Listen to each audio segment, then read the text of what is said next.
Why would someone want to kill Ibrahim Traore? A man who has come to restore joy to his people. A man who has come to restore confidence in their government. The security of Traore is as important as the country Burkina Faso itself. They've resorted to obscure and very tricky but effective assassination attacks and tactics, which has taken the lives of many great men in other parts of the world. They come up with a different idea on how to eliminate Ibrahim Traore. Subscribe to Marcus Inspiration. Le président de l'Afrique.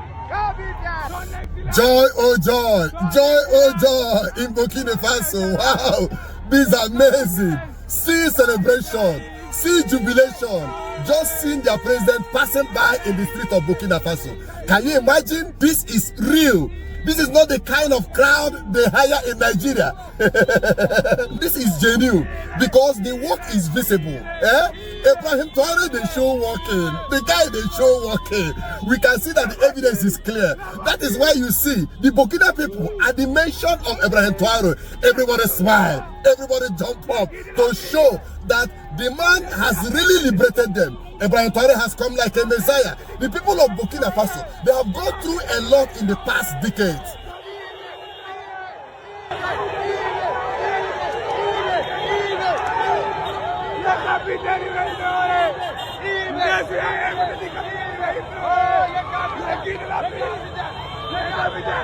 Wow, see what is going on. People of Burkina Faso are so happy. Just seeing their president passing by in the street brings joy to them, bring happiness to them. Why are they rejoicing? Why are they celebrating? Ibrahim Traore has come as a messiah to liberate the people of Burkina Faso. Burkina people have passed through a lot in the past decades. It's been so many years of pain, so many years of sorrow. Their resources was kidnapped by the Western world. Their rights was abused for many years. When Thomas Sankara came, their hope was restored.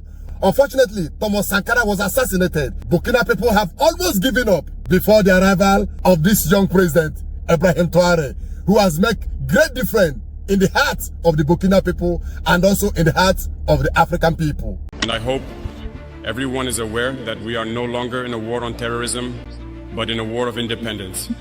Everyone must understand that it is a strategy for the imperialists to impose this war on us. Normally, every leader, every ruler should fight for their country. It's a strategy. They fight for their interests, and we must also fight for our interests. If we manage to develop, to prosper, it means that over there, they will not be able to develop.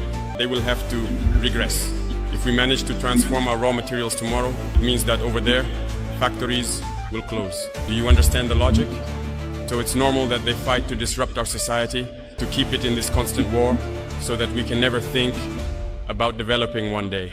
And then they will continue to develop, while we will still be here exporting our raw materials to them and our youth, suffering in poverty, trying to cross the ocean, to go beg over there.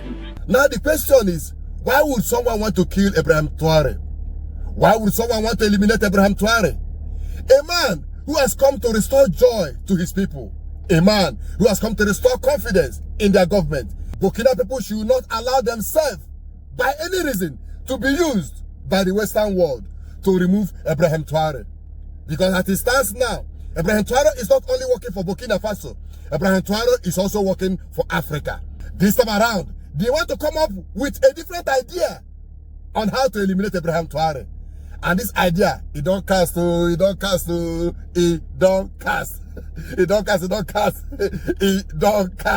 idea has been exposed. Let us listen to this, my good friend from Ghana, who has given good analysis on what they are planning against Ibrahim Traore. Let us watch. I need to tell you, Captain Traore is still on their radar.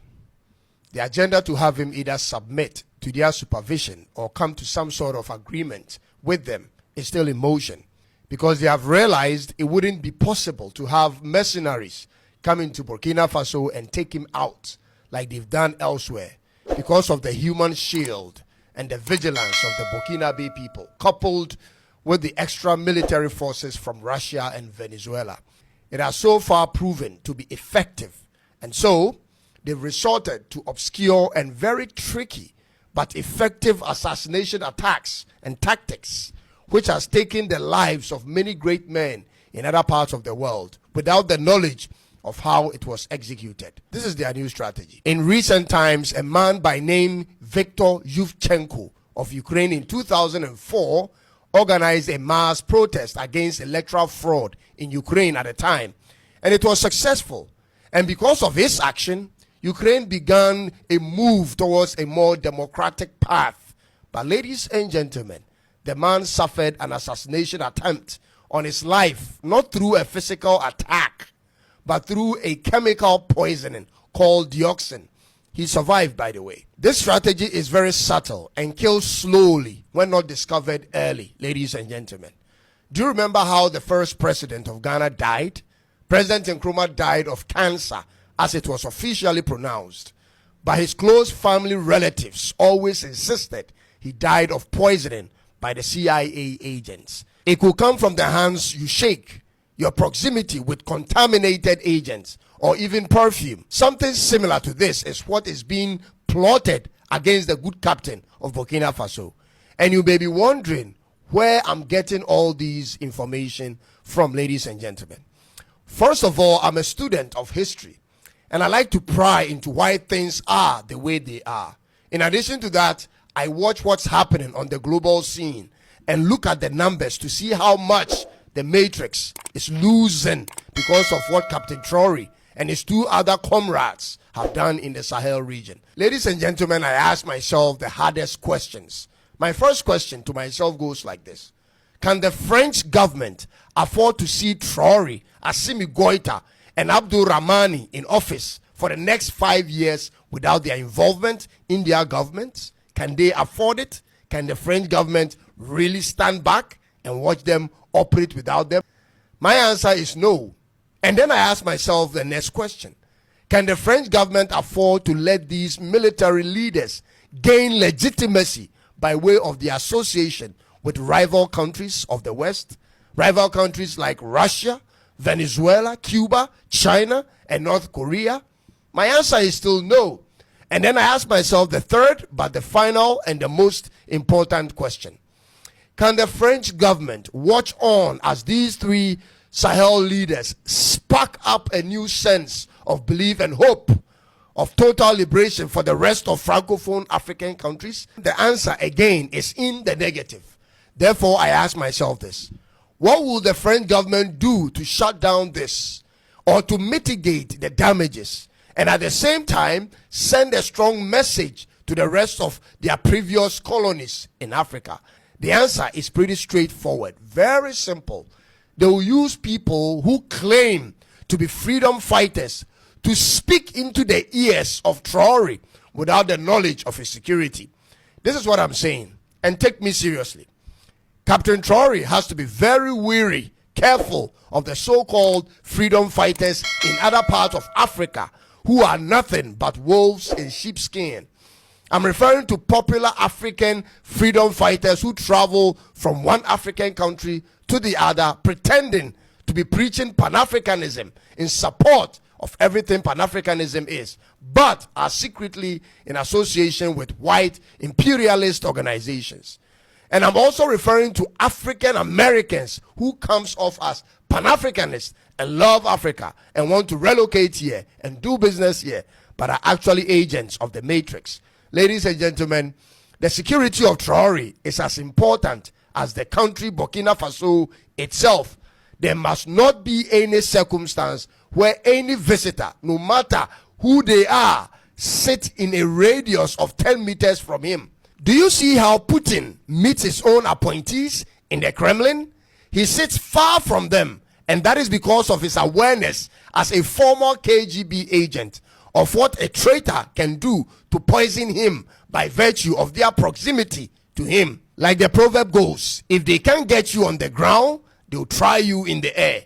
And that's the tactic I foresee the French government deploring against Captain Traore. In September of 1978, Georgy Markov, a Bulgarian dissident writer, a man who dedicated his life to exposing the rot in the regime at the time, was assassinated in London via a resin-laced pellet injected into his leg using a modified umbrella. It was through an umbrella, ladies and gentlemen, meaning everything around the captain must be scrutinized, from his socks to his uniform to his face mask, underwear, anything that has direct contact to his skin must be checked, because since they seized power in the last 3 years, ladies and gentlemen, or so, there hasn't been any 50% foreign reserves deposited with the French Treasury.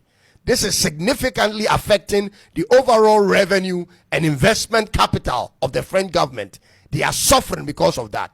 Per my assessment, Burkina Faso was each year losing approximately 5 to 10 billion euros to the French government in return for their so-called currency sustenance, economic management, and protection.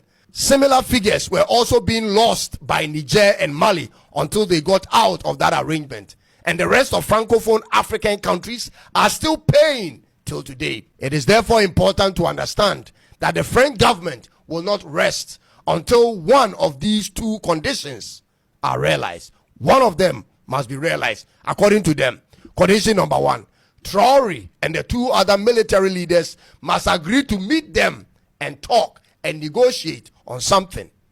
Condition number two, they take him out, ladies and gentlemen. There isn't a third condition, and since Traore has chosen none of the two, the pursuit is on. Burkina Faso cannot therefore afford to be complacent. They cannot afford to welcome anyone claiming to be on their side. People have interest, and when the price is right, friends will betray you.